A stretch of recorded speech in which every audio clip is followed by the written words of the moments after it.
The morning my father sold his car, he told me it was nothing, but I saw his hand shaking as he handed over the keys. I was 14 years old when our world quietly fell apart. Not all at once. Not in one loud, dramatic moment. It happened the way a candle dies, slowly, almost silently, until one day you look up and realize the room is completely dark. My father's name was Raymond Cole, and if you had seen him 5 years before any of this happened, you would have seen a different man. A proud man. A man who ironed his shirt every morning before work, who kept his shoes so clean you could see your reflection in them. A man who believed that if you worked hard enough, life would always reward you. He worked as a supervisor at a printing factory for 19 years. 19 years of early mornings and late evenings. 19 years of the same road, the same desk, the same handshake with the factory owner every Friday. And then one Thursday afternoon, the factory owner called him into the office. I wasn't there.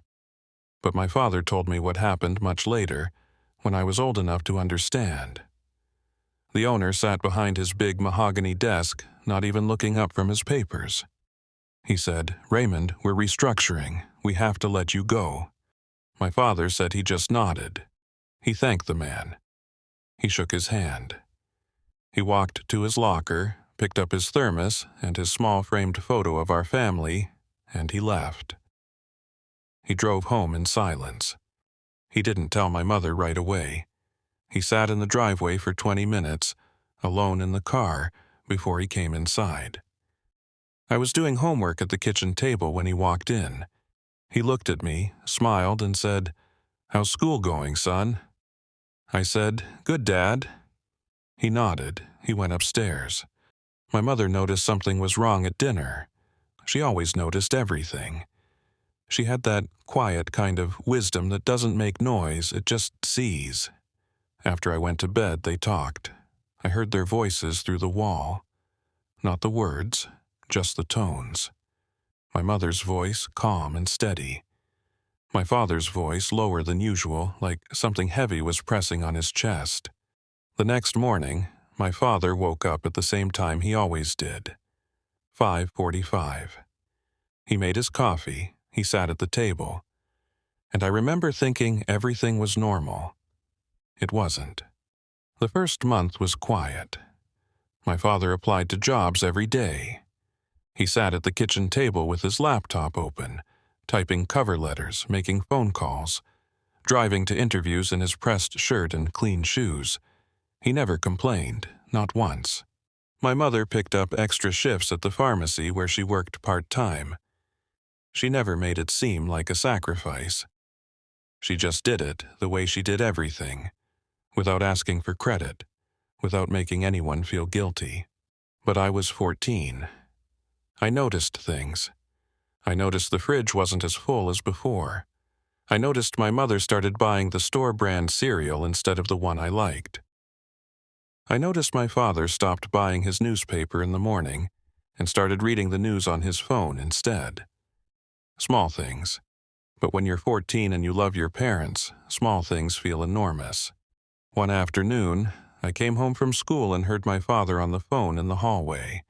His voice was tight, controlled. "I understand," he was saying. "No, I understand. Thank you for your time." He hung up.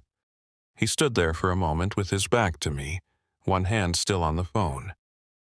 "Dad," I said. He turned around. And for just 1 second, I saw something on his face I had never seen before. A kind of exhaustion that had nothing to do with being tired. It was deeper than that. It was the exhaustion of a man who had been strong for so long that being strong had become its own kind of weight. Then he smiled. "Hey, how was school?"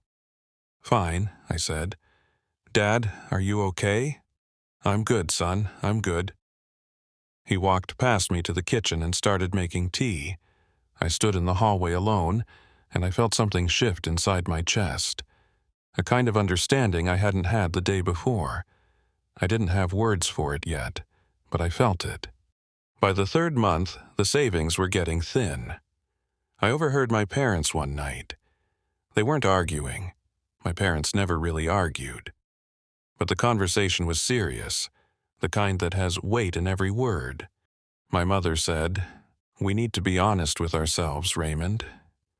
My father was quiet for a long moment. Then he said, "I know." "The car payments," she said, "and the insurance. It's a lot every month." Another long silence. "It's fine," my father said. "I'll figure it out." "Raymond, I'll figure it out, Helen." But 2 weeks later, the car was gone. I came downstairs one Saturday morning, and the driveway was empty.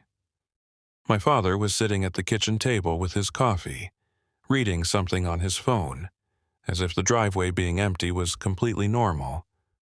"Dad," I said slowly, "where's the car?" He looked up. "Sold it." I stared at him. "But how are you going to get to interviews? How are you going to—" "I'll manage," he said simply. "Come have breakfast." I sat down. My mother put a plate in front of me. Nobody said anything for a while. Then my father looked at me over his coffee cup and said, "You know what I used to do when I was your age? I used to walk everywhere. My father didn't have a car. We never had a car, and I turned out all right." He said it with a small smile, like it was nothing. But I saw his hands around the coffee cup. They were completely still, too still, the way hands go still when a person is working very hard not to let them shake. He got a job 6 weeks later, not the kind of job he used to have. It was a smaller company, less pay, no supervisory title, just an entry-level position at a printing shop across town. When he told us at dinner, my mother reached across the table and put her hand over his. She didn't say anything, she just held his hand. My father nodded slowly. "It's a start," he said. "It's a good start," my mother said.